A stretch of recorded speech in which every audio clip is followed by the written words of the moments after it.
إن الحمد لله نحمده ونستعينه ونستغفره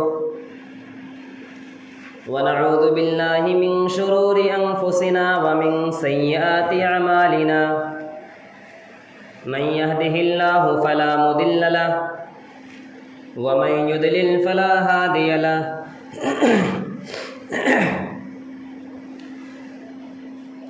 أشهد أن لا إله إلا الله وحده لا شريك له وأشهد أن محمدًا عبده ورسوله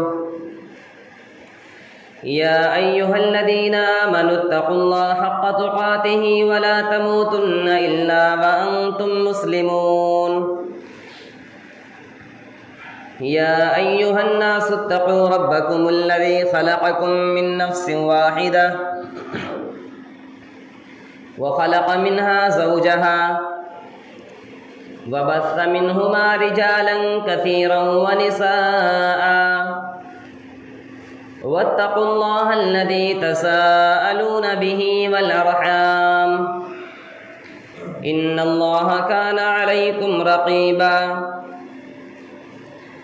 يا أيها الذين آمنوا اتقوا الله وقولوا قولا سديدا يصلح لكم أعمالكم ويغفر لكم ذنوبكم ومن يطع الله ورسوله فقد فاز فوزا عظيما أما بعد فإن خير الحديث كتاب الله وخير الهدي هدي محمد صلى الله عليه وسلم وشر الأمور محدثاتها وكل محدثة بدعة وكل بدعة ضلالة وكل ضلالة في النار أعوذ بالله من الشيطان الرجيم بسم الله الرحمن الرحيم يوم نقول لجهنم هل امتلأت وتقول هل من مزيد وأزلفت الجنة للمتقين غير بعيد هذا ما توعدون لكل يواب حفيظ من خشي الرحمن بالغيب وجاء بقلب منيب ادخلوها بسلام ذلك يوم الخلود. وقال تعالى في موضع آخر فمن تاب من بعد ظلمه وأصلح فإن الله يتوب عليه. محترم حاضرین جمعہ، سامعین کرام،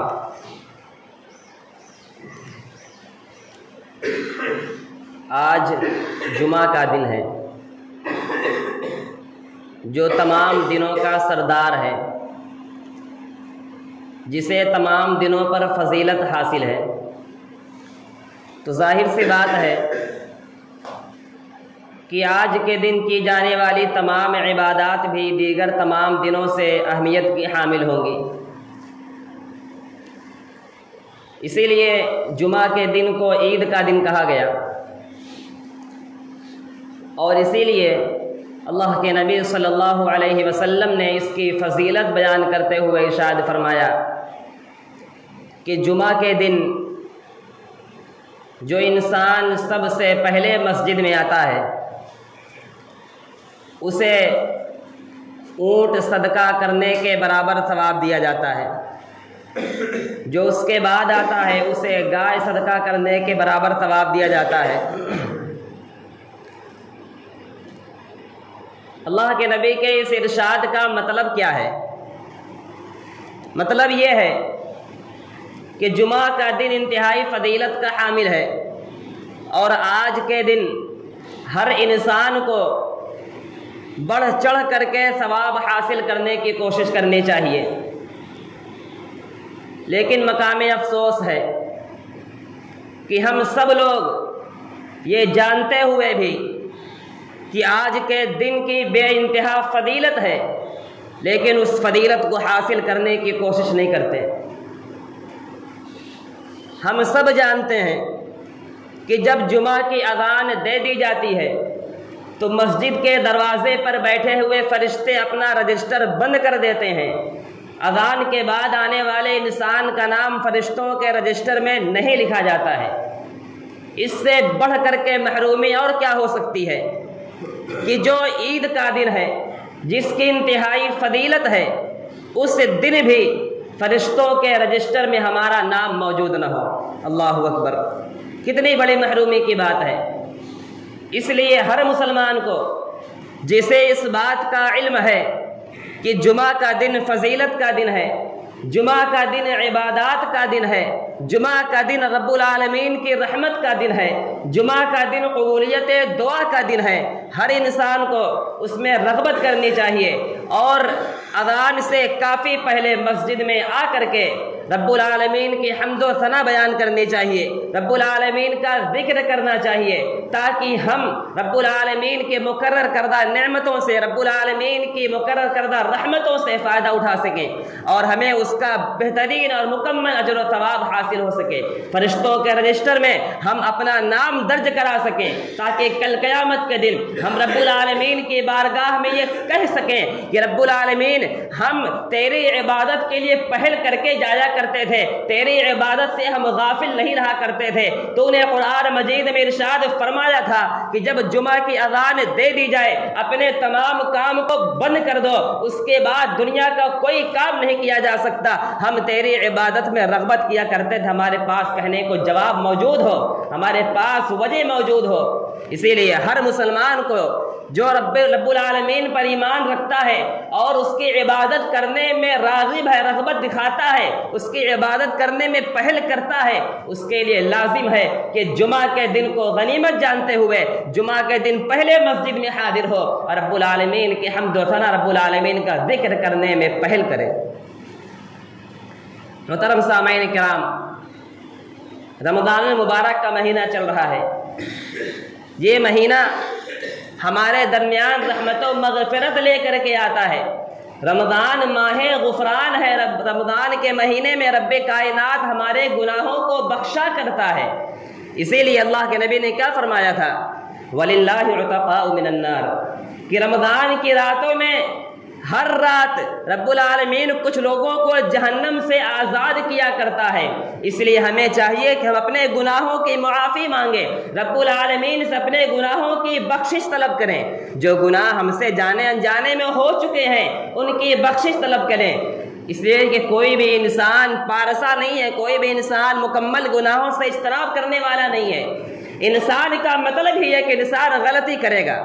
اسی لیے اللہ کے نبی نے کیا فرمایا؟ کل بنی آدم خطاؤن وخیر الخطائین التوابون، کہ ہر ابن آدم خطا کار ہے، گناہ ہو جایا کرتے ہیں، لیکن بہترین انسان وہ ہے جو گناہ کے بعد فوراً رب العالمین کی بارگاہ میں رجوع کرے، رب العالمین سے اپنے گناہوں کی معافی مانگے، رب العالمین سے مغفرت طلب کرے۔ اسی لیے اللہ کے نبی صلی اللہ علیہ وسلم نے اس چیز کی تاکید کی اور خود عمل کر کے بھی دکھایا۔ اللہ کے نبی فرماتے ہیں کہ میں دن میں رب العالمین سے 100 سے زیادہ بار مغفرت طلب کیا کرتا ہوں۔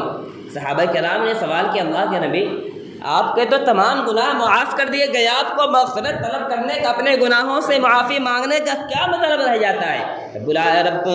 اللہ کے نبی نے کیا فرمایا کہ میں کیا رب العالمین کا شکر ادا بھی نہ کروں جس نے میرے تمام گناہوں کو معاف کر دیا؟ کیا میں اس رب کائنات کا شکر بھی ادا نہ کروں؟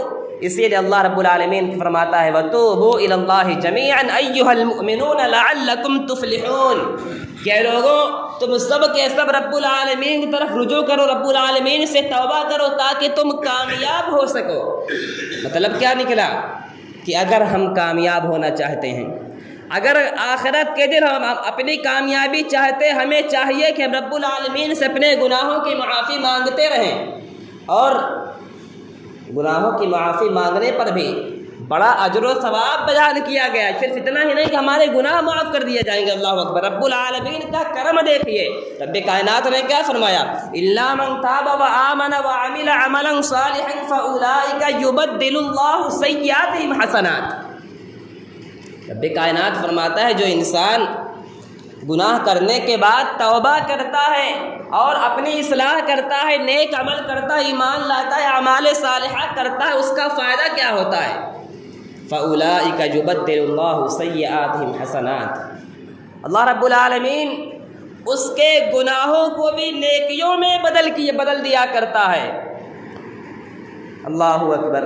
انسان گناہ کرتا ہے، گناہ کرنے کے بعد جب صدقے دل سے، سچے دل سے رب کائنات کی بارگاہ میں رجوع کرتا ہے، اللہ رب العالمین اتنا خوش ہوتا ہے کہ خوش ہو کر کے اس کے کیے گئے گناہ کو بھی نیکی بنا کر کے اس کے نامہ اعمال میں لکھ دیا کرتا ہے۔ اسی لیے اللہ رب العالمین نے فرمایا فَمَن تَابَ مِن بَعْدِ ظُلْمِهِ وَأَصْلَحَ فَإِنَّ اللَّهَ يَتُوبُ عَلَيْهِ، جو انسان رب العالمین سے توبہ کرے اور اپنی اصلاح کرے، یعنی گناہ کرنے کے بعد اپنے گناہ کا اعتراف کرے، اس سے باز رہنے کا پورا مکمل عزم کرے، اپنی اصلاح کرے، اس کی توبہ اللہ رب العالمین قبول فرماتا ہے۔ لیکن سوال یہ ہے کہ ہمیں اپنے گناہوں کا احساس کیسے ہو؟ آج تو لوگوں کو احساس ہی نہیں ہے کہ وہ گناہ کر رہے ہیں، لوگ بے انتہا گناہ کرتے چلے جا رہے ہیں، لیکن ہمیں احساس نہیں ہے کہ ہم واقعی گناہ کر رہے ہیں یا گناہ نہیں کر رہے ہیں۔ اس تعلق سے ہر انسان کو ایک بنیادی بات یاد رکھنی چاہیے کہ گناہ ہر وہ چیز ہے کہ جس کا اللہ رب العالمین نے حکم دیا ہم وہ عمل نہیں کر رہے، یا جس سے اللہ رب العالمین نے ہمیں روکا ہے اس سے باز نہیں آ رہے ہیں، ہر وہ چیز گناہ ہے۔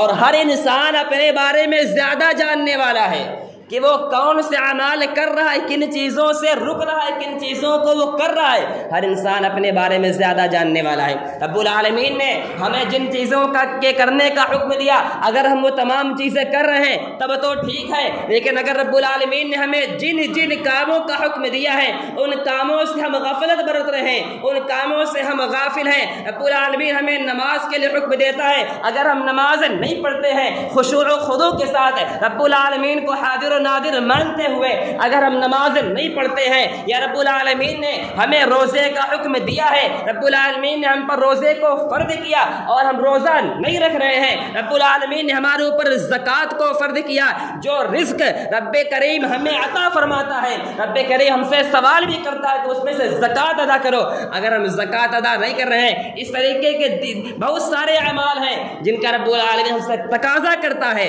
اگر وہ اعمال ہم نہیں کر رہے ہیں تو یاد رکھیے کہ ہم گناہ کر رہے ہیں۔ اور ایسے ہی رب العالمین نے ہمیں جن کاموں سے کرنے سے روکا ہے، جھوٹ بولنے سے، غیبت کرنے سے، چغلی کرنے سے، اپنے تمام اعضاء کو گناہوں سے بچا کر کے رکھنے سے، اپنے ہاتھوں کو گناہوں سے بچانے کا حکم دیا، اپنی آنکھوں کو، اپنی نظروں کی حفاظت کا حکم دیا، اپنے اعضاء و جواروں کو، اپنی زبان کو، اپنے کانوں کو، اپنی تمام چیزوں کو گناہوں سے بچا کر کے رکھنے کا حکم دیا۔ یعنی جن چیزوں کا رب العالمین نے حکم دیا اسے کر رہے ہیں، اور جن چیزوں سے منع کہ اس سے رک رہے تو ٹھیک ہے، اگر اس سے معاملہ الٹا ہے تو یاد رکھیے ہم گناہ کر رہے ہیں۔ اور ہر انسان کو گناہ کا احساس ہونا چاہیے کہ واقعی وہ گناہ کر رہا ہے، لیکن سوال یہ ہے کہ گناہ کا احساس تب ہوگا جب ہمارے دل زندہ ہوں گے۔ اگر ہمارے دل زندہ نہیں ہیں، ہمارے دل مردہ ہو چکے ہیں، تو انسان کو گناہ کا احساس نہیں ہو سکتا۔ اور انسان کا دل تبھی زندہ ہوگا جب انسان کائنات پر غور کرے گا، اپنے آپ پر غور کرے گا، یہ سمجھے گا، یہ سوچے گا، فکر کرے گا کہ ہمیں اس دنیا میں کیوں بھیجا گیا ہے۔ اسی لیے کسی کہنے والے نے کیا خوب کہا، زندگی زندہ دلی کا نام ہے، مردہ دل خاک جیا کرتے ہیں۔ دنیا میں جو انسان زندگی گزار رہے ہیں، اگر وہ زندہ دل نہیں ہے، ان کے دل زندہ نہیں ہے، ان کا دل احساس کرنے والا نہیں ہے، تو وہ پھر ان کے زندہ رہنے کا کوئی مطلب نہیں ہے۔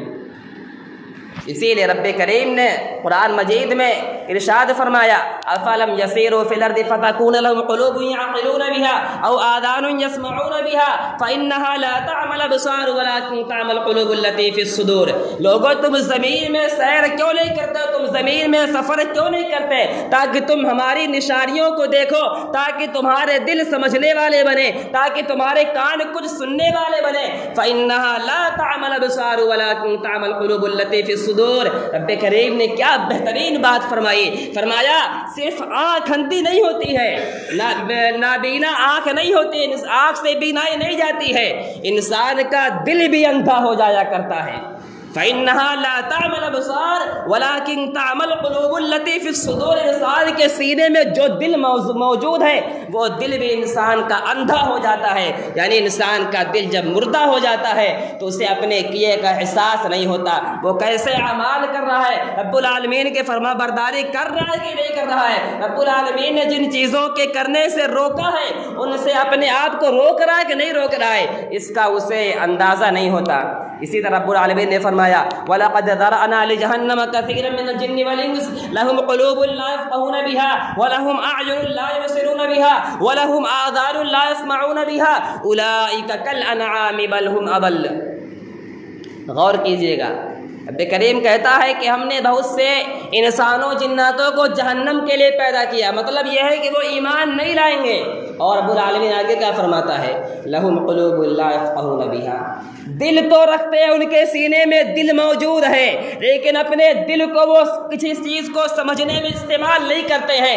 ان کے دل سے احساس ختم ہو چکا ہے, گناہوں کا احساس, نیکیوں کا احساس, رب العالمین کی بندگی کا احساس, رب العالمین کی نافرمانی کا احساس ان کے دلوں سے ختم ہو چکا ہے. وہ کوئی بھی اعمال کر رہے ہیں ان کے دل کو احساس نہیں ہو رہا ہے. وَلَهُمْ أَعْيُنٌ لَا يُبْصِرُونَ بِهَا.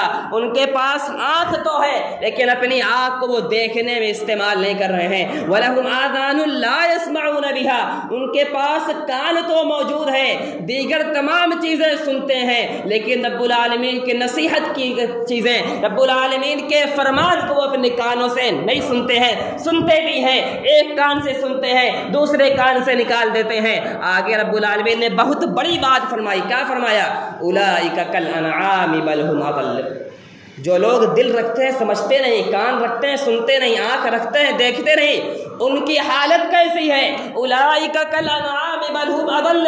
وہ لوگ جانوروں سے بھی بدتر ہیں. جس طریقے سے جانور ہوتے ہیں, کان ان کے پاس موجود ہے, آنکھ موجود ہے, دل موجود ہے, لیکن وہ سمجھ نہیں سکتے ہیں. دیگر چیزیں, نصیحت کی چیزیں وہ سن نہیں سکتے ہیں. جس طریقے سے جانور نصیحت پر عمل نہیں کرتے ہیں, ویسے ہی بہت سارے انسان ہیں, انہیں نصیحت کی جاتی ہے, رب العالمین کا کلام پڑھ پڑھ کے سنایا جاتا ہے, مصطفیٰ کا فرمان پڑھ پڑھ کے سنایا جاتا ہے, انہیں دین اسلام کی طرف بلایا جاتا ہے, لیکن وہ جانوروں سے بھی بدتر ہے. ان کے کان پر جواں تک نہیں رینگتی, ان کا دل حرکت نہیں کرتا ہے, ان کا کان نہیں سنتا ہے, ان کی آنکھ بصیرت کو نہیں دیکھتی ہے. وہ جانوروں سے بھی گئے گزرے لوگ ہیں. اسی لیے جب انسان کے دل سے گناہ کا احساس ختم ہو جاتا ہے کہ وہ گناہ کر رہا ہے, تو پھر اسے توبہ کی توفیق نہ ملتی. انسان جب گناہ کا احساس کرے گا تبھی تو اسے توبہ کی توفیق ملے گی. اور مسلمانوں کے انہی اعمال کا نتیجہ ہے کہ ہم دیکھ رہے ہیں ہمارے اوپر بے موسم بارشیں بھی آ رہی ہیں, ہمارے اوپر زلزلے بھی آ رہے ہیں, ہمارے اوپر آسمانی آفتیں بھی آ رہی ہیں, دیگر کئی ساری مصیبتیں ہمارے اوپر بھی آ رہی ہیں. اسی لیے رب العالمین نے فرمایا وَلَنُذِيقَنَّهُمْ مِنَ الْعَذَابِ الْأَدْنَىٰ دُونَ الْعَذَابِ الْأَكْبَرِ لَعَلَّهُمْ يَرْجِعُونَ. لوگوں, ہم قیامت سے پہلے تم کو چھوٹے چھوٹے عذاب کا مزہ چکھائیں گے. تم پر آسمانی آفتیں آئیں گی, تم پر بے وقت بارشیں آئیں گی, تم پر زلزلے آئیں گے, دیگر کئی ساری مصیبتیں آئیں گی. یہ تمام چھوٹی چھوٹی مصیبتیں ہیں. قیامت سے پہلے یہ تمام چھوٹے چھوٹے عذاب آئیں گے, اس لیے تاکہ تم رب العالمین کی طرف رجوع کر لو. لعلہم یرجعون, اپنے گناہوں کی رب العالمین سے معافی مانگ لو, اپنے آپ کی اصلاح کر لو, اپنے گناہوں کی توبہ کر لو. مگر افسوس, مسلمان آج ڈٹائی سے کہہ رہا ہے کہ نہیں, میں توبہ نہیں کروں گا, نہیں, میں اپنے گناہوں کو نہیں چھوڑوں گا. یہ گناہوں پر اصرار ہی تو ہے. رب العالمین کا مؤذن ہر وقت دن میں 5 مرتبہ حی علی الصلاۃ حی علی الفلاح کی آواز لگاتا ہے. انسان کہتا ہے نہیں, مجھے نماز پڑھنے کے لیے نہیں جانا ہے. گناہوں پر اصرار ہے, رب العالمین پکار رہا ہے, بندہ کہہ رہا ہے نہیں, میں رب العالمین کا حکم نہیں مانوں گا. انسان گویا کہ کہہ ہی تو رہا ہے. رب العالمین جب اس سے کہتا ہے تم نماز پڑھو, روزہ رکھو, دیگر تمام گناہوں سے اجتناب کرو, جو چیزیں تمہارے حق میں بری ہیں ان سے اپنے آپ کو بچا کر کے رکھو, انسان کہتا ہے نہیں نہیں, مجھے نماز پڑھنے کی ضرورت نہیں ہے, مجھے روزہ رکھنے کی ضرورت نہیں ہے, میرے پاس کھانے کا بہت سارا سامان موجود ہے, میں روزہ کیوں رکھوں؟ میرے پاس برائی کرنے کا ذریعہ موجود ہے، اس وقت مجھے کوئی نہیں دیکھ رہا ہے، میں گناہ کر لوں گا، کیا فرق پڑتا ہے؟ یہ رب العالمین کی کھلی نافرمانی اور گناہوں پر اصرار ہی تو ہے۔ اسی لیے رب العالمین نے فرمایا کہ ہم تمہیں چھوٹے چھوٹے عذاب کا مزہ چکھائیں گے تاکہ تمہارے اندر احساس پیدا ہو، اپنے دل کو تم اللہ رب العالمین کی طرف راغب کرو، تمہارے اندر احساس پیدا ہو کہ ہاں واقعی تم گناہ کر رہے ہو، تاکہ تم رب العالمین کی طرف لوٹ کر کے آؤ۔ لیکن مسلمان یہ کہہ رہا ہے کہ نہیں، مجھے رب العالمین کی طرف نہیں جانا ہے، میں اپنی دنیا میں مست ہوں، میں جو کر رہا ہوں وہی صحیح ہے، رب العالمین کا کلام کیا کہہ رہا ہے مجھے اس سے فرق نہیں پڑنے والا ہے۔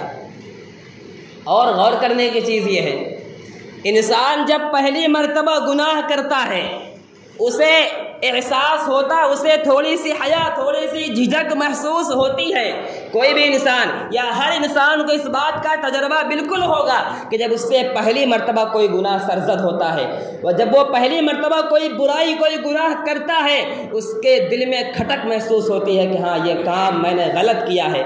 لیکن جب وہ بار بار وہی برائی، وہی گناہ کرتا جاتا ہے، اس کے دل سے گناہ کا احساس نکل جایا کرتا ہے۔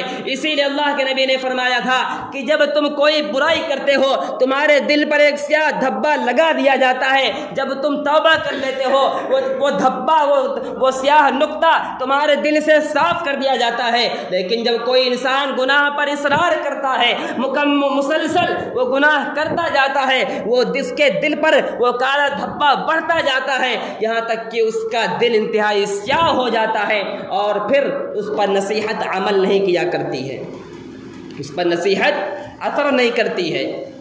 یعنی جب انسان گناہ کرتا ہے اسے احساس ہوتا ہے، لیکن افسوس گناہ پر اصرار، گناہ کو مسلسل کرتے رہنا انسان کو بے حس بنا دیا کرتا ہے۔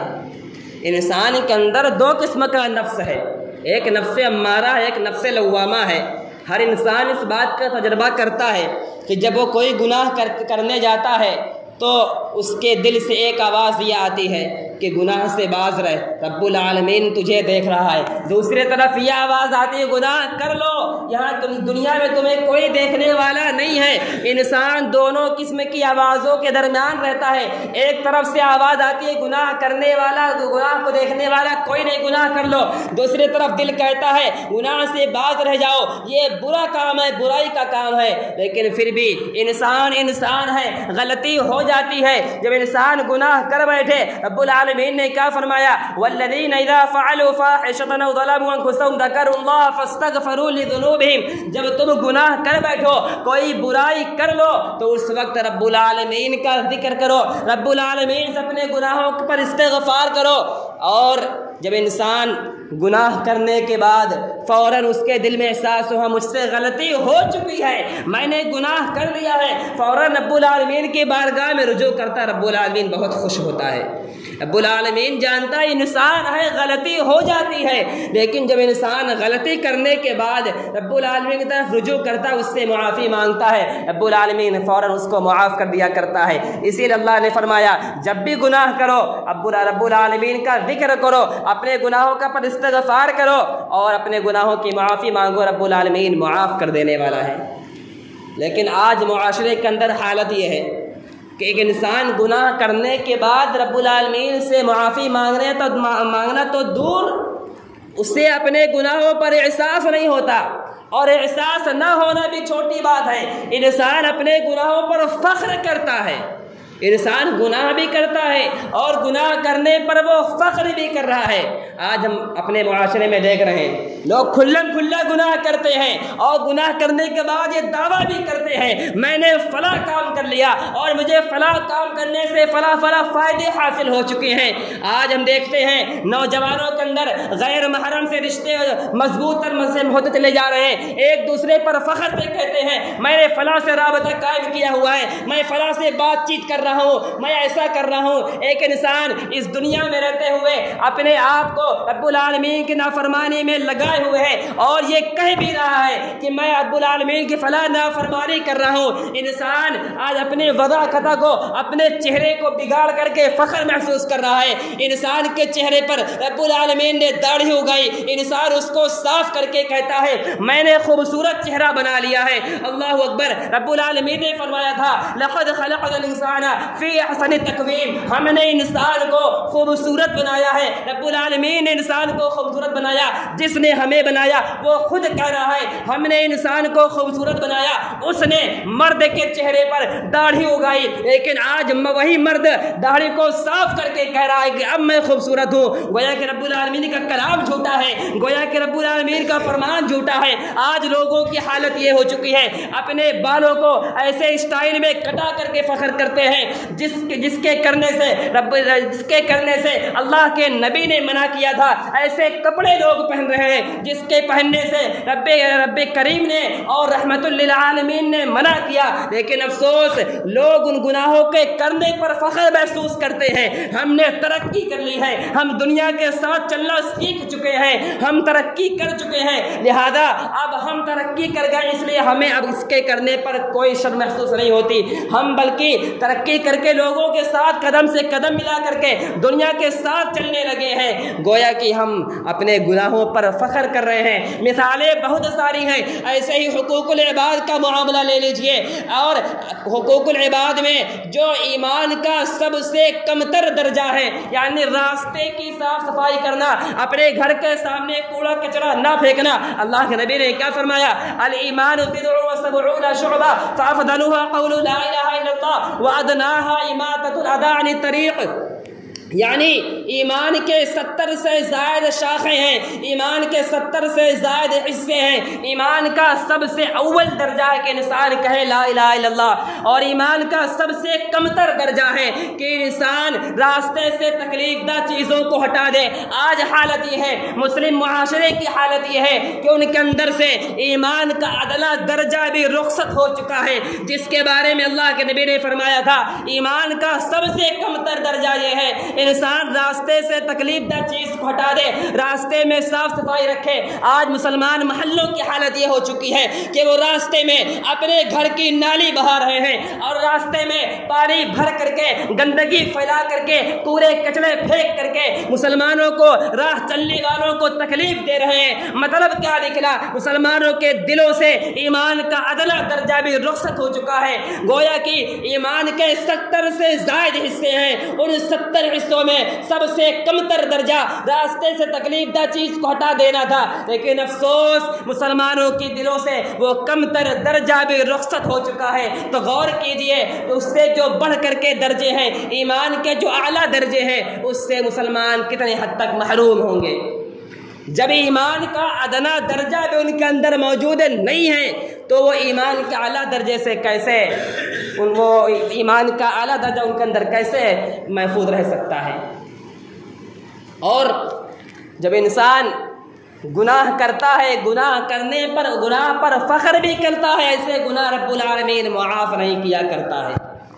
ایک انسان گناہ کرنے کے بعد رب العالمین کے بارگاہ میں رجوع کرتا ہے، توبہ کرتا ہے، رب العالمین اس کے گناہوں کو معاف کر دیتا ہے، لیکن جو انسان گناہ کر کے اس پر فخر کرے، تکبر کرے، گناہ کا احساس نہ کرے، اس کے گناہوں کو معاف نہیں کیا جاتا ہے۔ اسی لیے اللہ کے نبی نے فرمایا گناہ جب تک چھپا ہوا ہے تب تک وہ ٹھیک ہے، تب تک اللہ رب العالمین اس کو معاف کر دے گا، لیکن جب انسان علی اعلان لوگوں میں ظاہر کر کے گناہ کرنے لگتا ہے تب رب العالمین اس گناہ کو معاف نہیں کیا کرتا ہے۔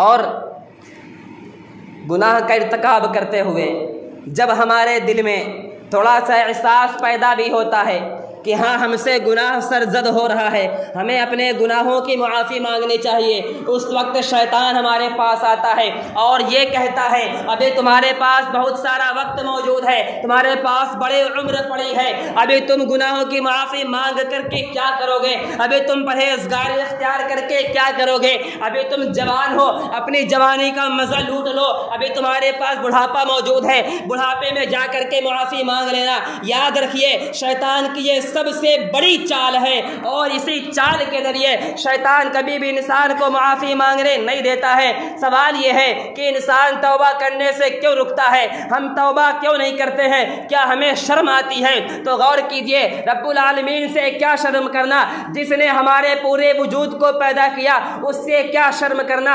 اگر ہم معافی اس لیے نہیں مانگ رہے ہیں، اگر ہم توبہ اس لیے نہیں کر رہے ہیں، ہم چھوٹے ہو جائیں گے، ہم چھوٹے پن میں آ جائیں گے، تو یہ تکبر ہے۔ رب العالمین سے کیا تکبر کرنا؟ جو خود کبریا ہے اس کی کبریائی سے کیا تکبر کرنا؟ اگر ہم یہ سوچ رہے ہیں معافی مانگنے سے، توبہ کر لینے سے، گناہ کو چھوڑ دینے سے ہماری دولت کم ہو جائے گی، ہم مالدار ہیں، ہم گناہ کر رہے ہیں، غلط طریقے سے ہم مال اکٹھا کر رہے ہیں، ہماری دولت کم ہو جائے گی، یاد رکھیے دولت ہمیشہ رہنے والی چیز نہیں ہے۔ آج دولت فلاں انسان کے پاس ہے، کل وہی دولت دوسرے کے پاس پہنچ جائے گی۔ دولت کسی کی مکین نہیں ہے، دولت کسی کی جاگیر نہیں ہے، دولت بدلتی رہتی ہے۔ اگر ہم یہ سوچ رہے ہیں ہم جوان ہیں، جوانی میں گناہ کر لیں، آگے چل کر کے توبہ کر لیں گے، یاد رکھیے بہت سارے جوان ایسے ہیں جو جوانی کی حالت میں بھی رب العالمین کو پیارے ہو جاتے ہیں، ان کی دل کی حرکت بند ہو جاتی ہے، ہارٹ اٹیک آ جاتا ہے، سڑک حادثے میں موت ہو جاتی ہے، کوئی بھی ذریعہ لگ جاتا ہے، وہ رب العالمین کو پیارے ہو جاتے ہیں، دنیا سے رخصت ہو جاتے ہیں۔ ابھی وہ اسی امید میں تھے ہم اپنے گناہوں کی معافی مانگ لیں گے، لیکن افسوس جوانی کی حالت میں ہی ان کو موت آ گئی۔ اگر ہم یہ سوچ رہے ہیں ہماری برادری، ہمارے رشتہ دار، ہمارے قریبی ہم سے چھوٹ جائیں گے، اگر ہم توبہ کر لیں گے ہماری رشتہ داری ہم سے چھوٹ جائے گی، یاد رکھیے یہ رشتہ داری، یہ قرابت داری کبھی کام آنے والی چیز نہیں ہے۔ ہماری موت کے بعد تمام لوگ چھوٹ جائیں گے، اور ہمیں دفنانے کے بعد تمام لوگ اپنے اپنے کاموں میں مست ہو جائیں گے، کسی کو ہماری فکر نہیں ہوگی۔ اگر ہم یہ سوچ رہے ہیں ہمارے بیوی بچے ہم سے چھوڑ جائیں گے، ہمارے بیوی بچے ہماری توبہ کے درمیان رکاوٹ بن رہے ہیں، یاد رکھیے کل قیامت کا دن ہوگا، نہ بیوی شوہر کے کام آئے گی، نہ بیٹا باپ کے کام آئے گا، نہ باپ بیٹے کے کام آئے گا، کوئی کسی کے کام نہیں آئے گا۔ ہر انسان کو اپنے کیے کا جواب دینا ہے۔ اگر ہم یہ سوچ رہے ہیں کہ ہمارا اثر و رسوخ معاشرے کے اندر ہماری جو امیج بنی ہوئی ہے، ہم جہاں جاتے ہیں لوگ ہمیں عزت سے دیکھتے ہیں، لوگ ہمیں عزت دیتے ہیں، ہمیں کرسی پر بٹھاتے ہیں، ہمیں سر اور جناب کہہ کر کے مخاطب کرتے ہیں، یاد رکھیے یہ اثر و رسوخ، یہ امیج زیادہ دیر تک باقی رہنے والا نہیں ہے۔ ہماری موت ہو جائے گی، ہماری موت کے بعد ہی سب سے پہلے ہم سے ہمارا نام چھینا جائے گا، کوئی ہمیں ہمارا نام لے کر کے نہیں پکارے گا۔ ہر انسان کہے گا جنازہ کہاں ہے، میت کہاں ہے، کوئی بھی انسان کسی کا نام لے کر کے نہیں پکارے گا۔ اسی لیے مسلمانوں ابھی بھی وقت ہے، ابھی ہمارے اعضاء سلامت ہیں، ہمارے ہاتھ مضبوط ہیں، ہمارے پیر مضبوط ہیں، ہمارے بدن میں طاقت موجود ہے، ہم اگر چاہیں اب بھی توبہ کر سکتے ہیں، ہمیں فوراً توبہ کرنی چاہیے۔ رب العالمین کیا فرماتا ہے؟ وَسَارِعُوا إِلَىٰ مَغْفِرَةٍ مِّن رَبِّكُمْ، اے مسلمانوں، اے وہ لوگوں جو عقل رکھتے ہو، رب العالمین کی طرف، رب العالمین کی مغفرت کی طرف، رب العالمین کی بخشش کی طرف دوڑو، جلدی کرو۔ اور جلدی کرنا یہ تمام انبیاء کرام کی سنت رہی ہے، تمام سلف صالحین کی سنت رہی ہے۔ تمام لوگوں سے جب بھی کوئی گناہ سرزد ہوا ہے تمام لوگوں نے فوراً رب العالمین کی بارگاہ میں توبہ کی ہے۔ اسی لیے ہر انسان کو چاہیے جب بھی اس سے گناہ ہو جائے فوراً بلا تاخیر رب العالمین کی بارگاہ میں رجوع کرے، رب العالمین سے توبہ کرے۔ غور کرنے کی چیز ہے ہم سے گناہ ہوتا ہے، ہم رب العالمین کی بارگاہ میں رجوع کرتے ہیں، اس وقت رب العالمین کتنا خوش ہوتا ہے، اس کی ایک مثال اللہ کے نبی نے بیان فرمائی۔ کیا مثال دی؟ ایک انسان چلا جا رہا، چٹیل میدان ہے، نہ درخت ہے، نہ پانی ہے، نہ کھانا ہے، نہ سایہ ہے، کچھ نہیں ہے۔ انسان کے پاس ایک جانور ہے، اس پر اس کا سارا سامان موجود ہے۔ انسان تھوڑی دیر آرام کرنے کے لیے رکتا ہے، اس کا جانور غائب ہو جاتا ہے، اس کی آنکھ کھلی، سامنے کچھ نہیں ہے، چٹیل میدان ہے، نہ کھانا بچا، نہ پانی بچا، نہ سایہ بچا، نہ آرام کرنے کے لیے جگہ بچی، کچھ نہیں بچا۔ گویا کہ اس کے سامنے اس کی موت آ کر کے کھڑی ہو گئی۔ پھر اچانک اسے کھانا بھی مل جائے، اس کا جانور واپس آ جائے، اسے پانی بھی مل جائے، اس کی سواری اسے مل جائے، اس صحرا کو پار کرنے کا ذریعہ مل جائے، اسے کتنی خوشی ہوگی۔ اس کا اندازہ ہم لگا سکتے ہیں کہ جب روزہ افطار کرتے وقت ہمیں پانی ملتا ہے، ہمیں کھانا ملتا ہے، ہمیں کس قدر خوشی ہوتی ہے۔ اللہ کے نبی نے مثال بیان فرمائی، جب انسان رب العالمین کی بارگاہ میں توبہ کرتا ہے، رب العالمین اس سے کہیں زیادہ خوش ہوتا ہے کہ میرا بندہ گناہ کرنے کے بعد میرے دربار میں میرے بیچ توبہ کرنے کے لیے آیا ہے۔ اور اس رب کے بارے میں کیا خیال ہے جس نے 100 آدمیوں کے قاتل کو بھی معاف کر دیا؟ اس رب کے بارے میں کیا خیال ہے جس نے ایسی زانیہ عورت کو بھی معاف کر دیا، جس نے ایک کتے کو یا ایک بلی کو پانی پلایا تھا؟ غرض یہ کہ رب العالمین ایسے لوگوں کو بھی معاف کر دیتا ہے جس نے رب کائنات کے لیے ایک بھی سجدہ نہ کیا ہو، لیکن ہم تو رب العالمین کے لیے سجدے کرتے ہیں، رب العالمین کی عبادت کرتے ہیں، اپنے گناہوں کی معافی ہم مانگیں، رب العالمین ہمیں کیوں نہیں معاف کرے گا؟ یقیناً رب العالمین ہمیں معاف کرے گا۔ شرط یہ ہے ہم اپنے گناہ پر احساس کریں، ہمارے دل میں یہ احساس موجود ہو کہ ہم سے گناہ ہو رہا ہے، ہمارا دل زندہ ہو، ہمارا دل مردہ نہ ہو۔ ہمارا دل جب زندہ ہوگا، دل میں گناہ کا احساس موجود ہوگا، یقیناً رب العالمین سے ہم گناہ کریں گے، وہ معافی مانگیں گے اپنے گناہوں کی، اور رب العالمین ہمیں معاف کرے گا۔ رمضان المبارک کا بابرکت مہینہ ہمارے درمیان رحمتوں اور برکتوں والا مہینہ بن کر کے آیا ہے، اسی لیے ہم تمام لوگوں کو چاہیے کہ اس مہینے سے زیادہ سے زیادہ فائدہ اٹھائیں، اپنے گناہوں کی معافی مانگیں، رب العالمین کو راضی کریں۔ یقیناً جس نے رب العالمین کو راضی کر لیا، اس سے کامیاب دنیا میں کوئی اور شخص نہیں ہو سکتا ہے۔ اب اللہ رب العالمین سے دعا ہے کہ ہمیں اپنے گناہوں پر ندامت کے آنسو بہانے اور اپنے گناہوں کی معافی مانگنے کی توفیق عطا فرما۔ رب العالمین اس دنیا میں رہتے ہوئے ہمیں ہر قسم کے گناہوں سے محفوظ رکھ، اور جانے انجانے میں ہم سے جو بھی گناہ ہو جائیں اپنی رحمت سے، اپنے فضل سے، اپنے کرم سے ان گناہوں کو معاف فرما دے۔ رب العالمین جب تک ہم اس دنیا میں زندہ رہیں ایمان و اسلام پر قائم و دائم رہیں، اور ہمارا جب خاتمہ ہو تو ایمان پر ہو۔ آمین۔ تقبل یا رب العالمین۔ اقول قولی ھذا واستغفر